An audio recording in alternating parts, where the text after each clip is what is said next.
大家好，我睇噶今日帶大家有緣四處走，嚟到筲箕灣譚公廟。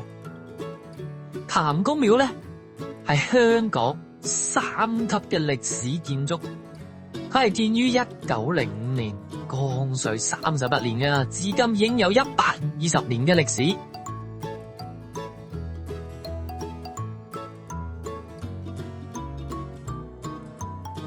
聽講啊，當年啊1941年日軍襲港啊，炮轟呢個筲箕灣，但係咧譚公廟係冇受到波及嘅。譚公咧13歲就已經得道成仙，可以講啊係一個好年輕嘅神仙嚟噶。入邊咧仲有供奉黃大仙啦、文昌帝啦同埋關帝。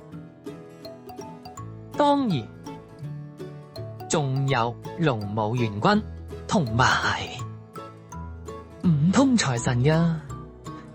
寺外邊呢嘅左手邊仲有觀音大士喺度嘅。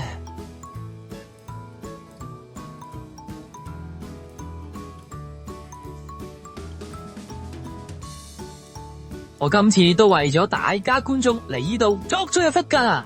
好啦，我哋下一集再見啦。